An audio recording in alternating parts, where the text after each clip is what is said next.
आप लोगों का आज कोई महत्वपूर्ण वस्तुनिष्ठ प्रश्न आएगा और ऐसे आपका काम देगा। तो ये जो भी पॉइंट है वो समरूप त्रिभुज के बारे में। तो पॉइंट थोड़ा मेरा आगे पीछे है, इसको आप लोग ध्यान से देखिए और ये कीजिए, और यदि अच्छा लगे तो लाइक और सब्सक्राइब जरूर कीजिए। तो देखिए इसमें पहला पॉइंट हम लोग शुरू करते हैं आपका इस लाइन से। देखिए ये आकृति वाला ये आप पूरा बताते हैं। दो आकृतियाँ जिनके आकार समान हो परंतु अमाप समान हो भी सकता है या नहीं भी हो सकता है, तो ऐसी आकृति को हम लोग समरूप आकृति कहेंगे।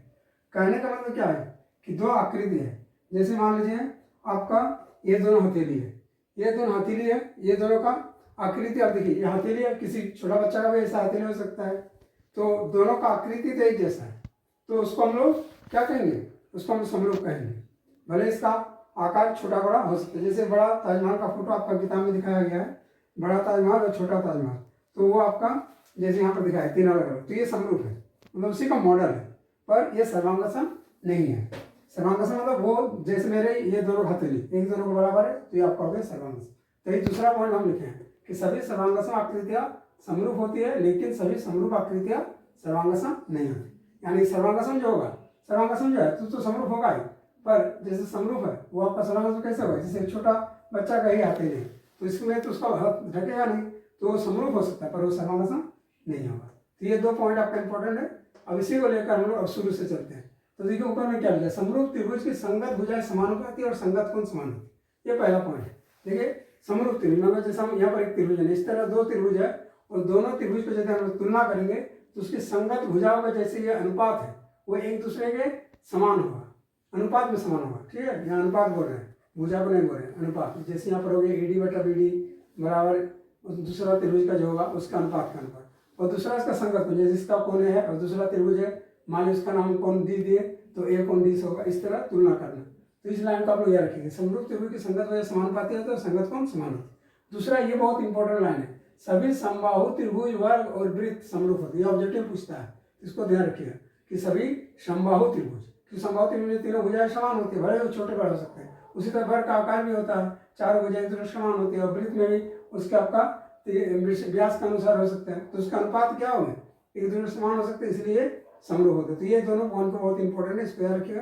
तीसरा ये कंडीशन देखिए त्रिभुज की समरूपता की कसौटी। अब देखिए त्रिभुज की समरूपता की 4 कसौटियाँ है, तो आप याद रखिएगा कि त्रिभुज में देखिए त्रिभुज में तीन कोण का जोड़ 180 डिग्री होता है, तो तीनों कोण एक दूसरे मान लीजिए समान है तो उसको कहेंगे ए। पर कभी कभार ऐसा स्थिति होती है कि दो कोण समान हो गए, इसका मतलब तीसरा कोण समान होगा तो ए भी इसकी एक कसौटी है। तीसरा देखिए यहाँ पर एस लिखा है, इसका मतलब क्या है कि पहला त्रिभुज और दूसरा त्रिभुज का जो भुजाओं का अनुपात है उन दोनों के अनुपात को जो समान होंगे उसी को हम लोग कहेंगे एस। और चौथा क्या है कि दो भुजाओं का अनुपात और बीच का उसका कोण वो यदि अनुपात में समान होगा तो इसको कहेंगे एस। तो ये चारों कंडीशन याद रखिए, यही 4 कंडीशन होता है ए एस एस और ए। इसको आप बहुत इंपॉर्टेंट लाइन इसको याद रखिए। इसके बाद हम लोग कर लिए। अब देखिए लास्ट पॉइंट है आपका आधारभूत समानुपातिकता प्रमेय।